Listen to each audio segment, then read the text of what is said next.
warahmatullahi wabarakatuh. Selamat malam Bapak Ibu rekan-rekan Waalaikumsalam semuanya. warahmatullahi wabarakatuh. Waalaikumsalam warahmatullahi wabarakatuh. Selamat malam Bapak Ibu rekan-rekan semuanya. Yang terhormat Bapak dosen Prof. Dr. Aji Suratman, SEMM, AKCA, CP, MA, ACPA, ASEAN, CPA selaku dosen mata kuliah Lingkungan Bisnis dan Lingkungan Hukum Bisnis. Perkenalkan, saya Indri Widiasari dan Kenny Taurian Fajari dari kelompok 2 akan mempresentasikan makalah yang berjudul Analisis Corporate Social Responsibility berdasarkan konsep triple bottom line dalam lingkungan bisnis. Materi presentasi yang akan kami bahas: 1. Pendahuluan, 2. Tinjauan pustaka, 3. Pembahasan, 4. Kesimpulan. Pertama, saya akan membacakan pendahuluan. Pada awalnya, tujuan didirikan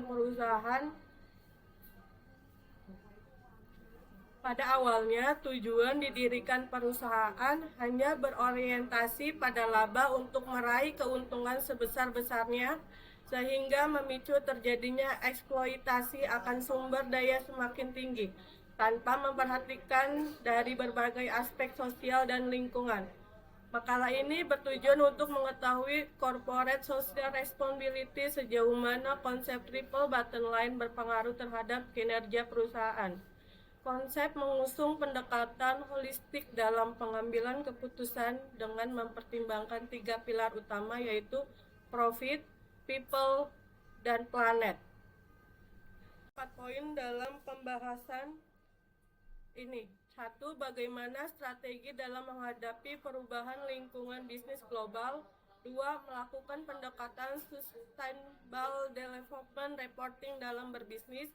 3. Penerapan konsep aktivitas lingkungan hidup dalam kerangka CSR sebagai bentuk kepedulian perusahaan. 4. Tercapainya konsep triple P dalam menjalankan bisnis global. Agar dapat mudah dipahami, makalah ini mengangkat studi kasus PT Telkom Indonesia dengan tujuan untuk mengetahui bagaimana penerapan corporate social responsibility yang telah dilakukan PT Telkom Indonesia sehingga terlaksananya konsep triple bottom line dalam menjalankan bisnisnya. Tinjauan pustaka. Corporate social responsibility pengertiannya menurut Prof. Dr. Aji Suratman dalam buku Analisis Lingkungan Bisnis dan Hukum. Pengertian CSR atau tanggung jawab sosial perusahaan adalah suatu konsep atau tindakan yang dilakukan oleh perusahaan sebagai rasa tanggung jawab perusahaan terhadap sosial maupun lingkungan sekitar di mana perusahaan itu berada. Manfaat dan tujuan antara lain adalah meningkatkan reputasi dan citra perusahaan, meningkatkan loyalitas karyawan dan konsumen, mempermudah akses modal serta mendukung kelanjutan bisnis dengan mengurangi resiko hukum dan regulasi. Konsep triple bottom line. 1. Profit. Orientasi ke setiap perusahaan tertentu untuk meraih keuntungan dalam kegiatan usahanya. Bukan hanya keuntungan saja, tetapi juga dapat menciptakan bisnis yang berkelanjutan. People merupakan stakeholder bagi perusahaan. Kategori ini meliputi karyawan, komunitas, dan masyarakat sekitar perusahaan yang perlu diperhatikan. Sedangkan planet, dalam menjalankan aktivitas produksinya, perusahaan sangat perlu memperhatikan aspek lingkungan agar masyarakat tinggal di sekitar perusahaan tidak merasa dirugikan karena dampak kegiatan perusahaan. Adapun dasar hukum terkait corporate social responsibility. 1. Undang-Undang Nomor 25 Tahun 2007 tentang penanaman modal. 2. Undang-Undang Nomor 40 Tahun 2007 tentang perseroan terbatas. 3. Keputusan Menteri Keuangan Nomor 232 KMK 01/1989 tanggal 11 November 1989 tentang pedoman pembinaan pengusaha ekonomi lemah dan koperasi melalui badan usaha milik negara. 4. Peraturan Pemerintah Nomor 32 Tahun 1998 tentang Pembinaan dan Pengembangan Usaha Kecil. 5. Undang-Undang Nomor 19 Tahun 2003 tentang BUMN. Sedangkan Undang-Undang Nomor 20 Tahun 2008 tentang Usaha Mikro, Kecil, dan Menengah. Kemudian Undang-Undang Nomor 13 Tahun 2011 tentang Penanganan Fakir Miskin, dan selanjutnya Peraturan Menteri Sosial RI Nomor 13 Tahun 2012 tentang Forum Tanggung Jawab Dunia Usaha dalam Penyelenggaraan Kesejahteraan Sosial. Kemudian pembahasan akan dibacakan oleh Bapak Kenny. Saya silakan untuk Bapak Kenny membacakannya. Terima kasih.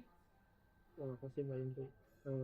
Pembahasan pengembangan kerangka analisis hubungan CSR dengan konsep triple bottom line di episode CSR dan sustainability, accountability, dan transparansi.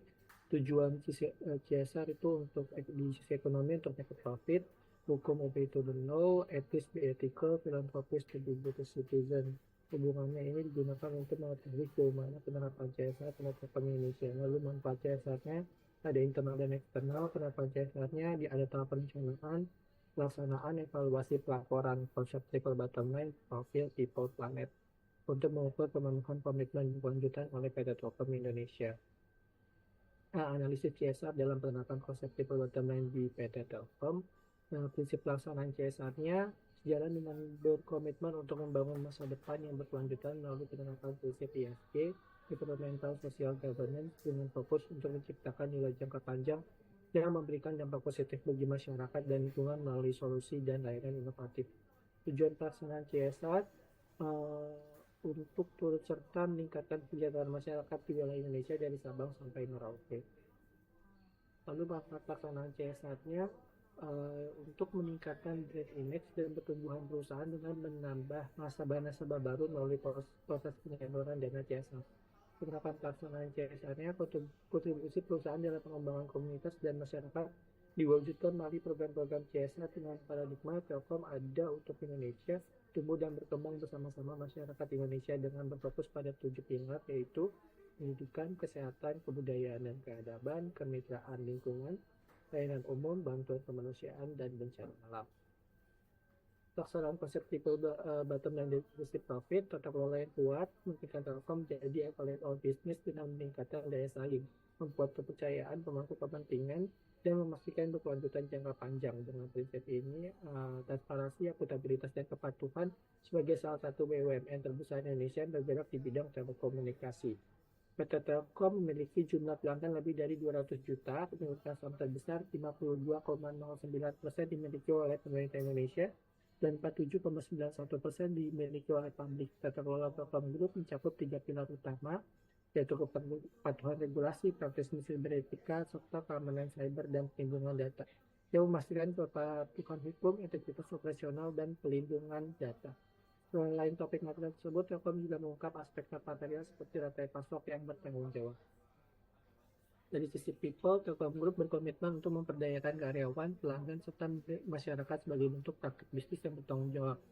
Upaya Telkom Group dimulai dengan menciptakan lingkungan kerja yang inklusif dan aman bagi seluruh masyarakat, bagi seluruh karyawan tanpa terkecuali, untuk mendorong inovasi guna memberikan layanan yang unggul kepada masyarakat, sehingga kapabilitas digital Telkom Group dapat memberikan dampak positif bukan hanya kepada keberagaman, kesetaraan dan inklusi, serta kesehatan dan keselamatan karyawan, namun kepada masyarakat luas seperti hubungan pelanggan serta inklusivitas digital dan pelibatan komunitas. Dari sisi planet, Telkom berkomitmen mengambil peranan untuk mewujudkan ekosistem yang lebih hijau melalui praktek bisnis berkelanjutan, yaitu dengan mengurangi dampak lingkungan yang mungkin dihasilkan dari operasi bisnis perusahaan. Telkom menitik beratkan pada upaya pengelolaan risiko iklim dan limbah. Selain dua topik utama ini, Telkom juga melaporkan 2 topik lingkungan lainnya, yaitu pengelolaan air dan pelestarian keanekaragaman hayati untuk pemenuhan standar pengungkapan nasional.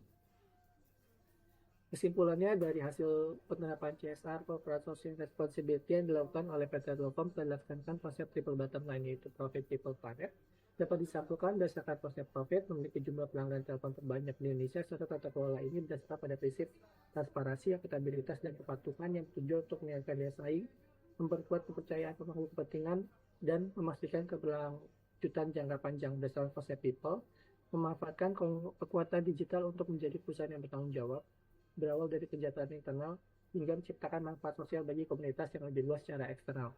Dari konsep planet berupaya mengurangi jejak ekologisnya dengan memprioritaskan mitigasi iklim dan pengelolaan limbah sambil tetap memperhatikan manajemen air dan konservasi keanekaragaman hayati. Sekian dari kelompok saya kembalikan ke Mbak Indri. Silakan Mbak Indri. Oke, sekarang masuk sesi tanya jawab. Apakah ada yang ingin bertanya terkait presentasi yang telah kami sampaikan? Jika ada, saya persilakan. Terima kasih.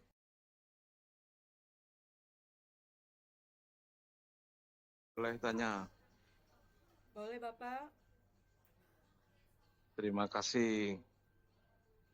Tadi dijelaskan ya bagus sekali ya penjelasannya masalah CSR ini. Sekarang yang saya akan tanyakan, CSR apakah diwajibkan oleh hukum atau cukup bersifat sukarela? Bagaimana menurut Anda? Tolong jelasin. Terima kasih.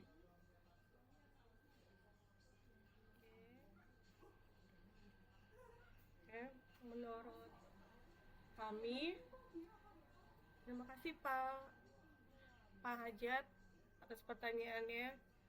Saya akan jawab. Menurut saya, CSR sebaiknya diwajibkan oleh hukum, tetapi dengan pendekatan fleksibel yang menggabungkan elemen sukarela. Alasan utamanya adalah untuk memastikan tanggung jawab perusahaan terhadap masyarakat dan lingkungan, terutama di konteks Indonesia di mana masalah seperti korupsi dan kerusakan lingkungan sering terjadi. Hukum memberikan kerangka dasar, misalnya presentasi laba untuk CSR, sementara sukarela memungkinkan inovasi. Tanpa hukum, perusahaan mungkin mengabaikan CSR jika tidak menguntungkan jangka pendek seperti yang terlihat dalam skandal lingkungan global. Kesimpulannya, CSR yang efektif membutuhkan keseimbangan antara hukum dan sukarela untuk mencapai pembangunan berkelanjutan. Di Indonesia, Undang-Undang Perseroan Terbatas sudah mewajibkan adanya CSR, tetapi perlu diperkuat dengan sanksi yang lebih ketat dan monitoring independen, misalnya oleh BPK atau KPK. Sekian jawaban dari saya. Terima kasih. Ya, jawabannya jelas sekali. Terima kasih. 85 untuk Anda. Terima kasih, Bapak.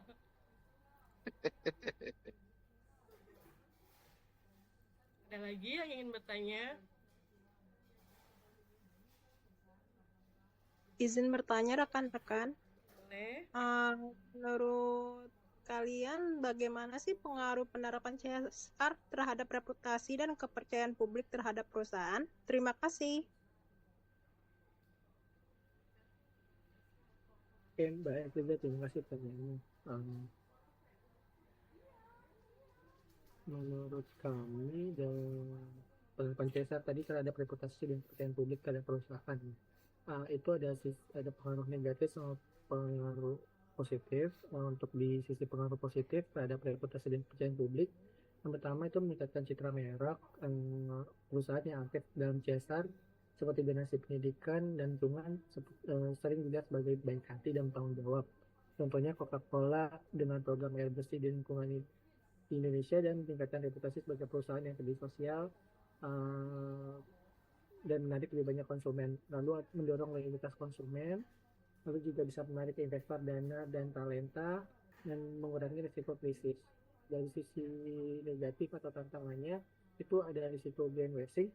Jika CSR hanya untuk citra tanpa dampak nyata, publik bisa melihatnya sebagai manipulasi dan merusak kepercayaan. Contoh skandal Volkswagen di Jakarta di 2015, di mana klaim CSR lingkungan ternyata palsu, menyebabkan penurunan reputasi dan denda miliaran dolar. Lalu ada kegagalan implementasi, lalu ada biaya dan kritik internal. Faktor yang mempengaruhi CSR itu menurut kami pertama ada keaslian dan transparansi. CSR yang transparan, misalnya laporan tahunan yang diverifikasi. Lalu ada dalam konteks budaya dan regulasi di Indonesia, Undang-Undang Perseroan Terbatas mewajibkan CSR yang bisa meningkatkan reputasi jika dilaksanakan baik. Tapi jika ada penyimpangan seperti dalam proses audit, kepercayaan akan turun drastis. Faktor selanjutnya ada media sosial dan opini publik dengan platform seperti Twitter atau X. Berita positif CSR menyebar cepat, tapi skandal juga viral, memperbesar dampak pada reputasi. Faktor lainnya ada ukuran perusahaan. Perusahaan besar seperti multinational company mendapat sorotan lebih sehingga CSR mereka lebih mempengaruhi kepercayaan publik dibandingkan UMKM.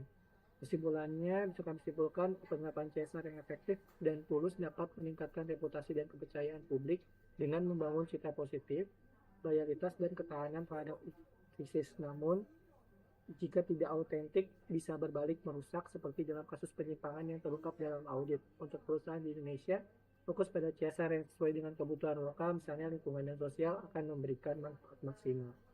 Demikian jawabannya, Mbak. Baik, terima kasih. Sudah jelas banget. Oke. Ada yang ingin Ini bertanya ada lagi? pertanyaan. Boleh? Boleh, Pak Diansyah.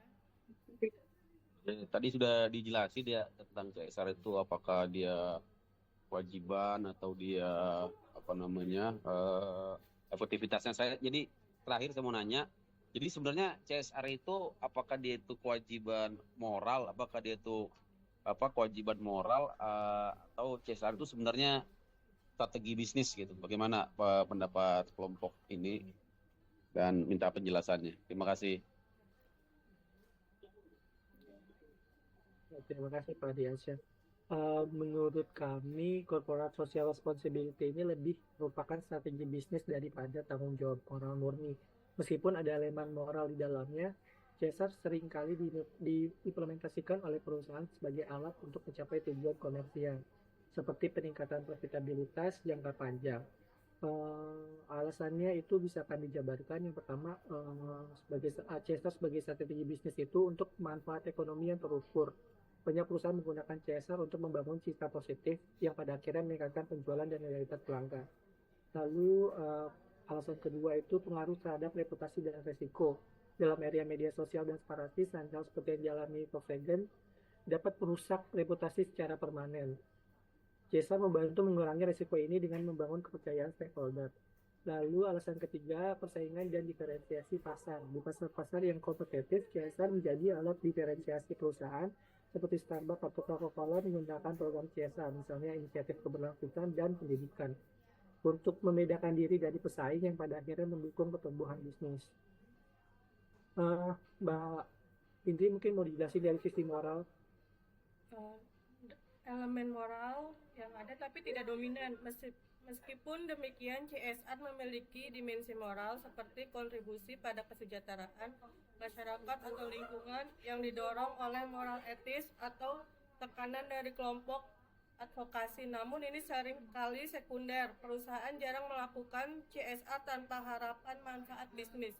Misalnya selama pandemi COVID-19, banyak perusahaan meningkatkan CSR untuk menjaga citra bukan hanya karena empati. Jika CSR murni moral, maka perusahaan kecil atau yang rugi mungkin tetap melakukannya. Padahal kenyataannya CSR sering kali terkait dengan ukuran dan profitabilitas perusahaan. Kesimpulannya, CSR adalah konsep hibrida, tetapi dalam konteks bisnis modern, ia lebih kuat sebagai strategi untuk berkelanjutan jangka panjang perusahaan daripada tanggung jawab moral. Ini tidak berarti moral tidak penting, sebaliknya mengintegrasikan keduanya dapat menciptakan dampak positif yang lebih besar. Demikian penjelasan dari kami. Ada yang... Baik, terima kasih. Jadi intinya lebih ke strategi bisnis ya, Iya. tapi tetap ada unsur moralnya. Terima kasih, luar biasa. Ya, terima kasih. Apakah ada pertanyaan lagi? Kayaknya cukup nih. Oke. Jika sudah tidak ada pertanyaan lagi, akan saya tutup presentasi kali ini. Atas kesempatan dan partisipasinya, saya ucapkan terima kasih banyak untuk semuanya. Assalamualaikum warahmatullahi wabarakatuh. Selamat malam, sukses selalu. Waalaikumsalam warahmatullahi wabarakatuh. Terima kasih.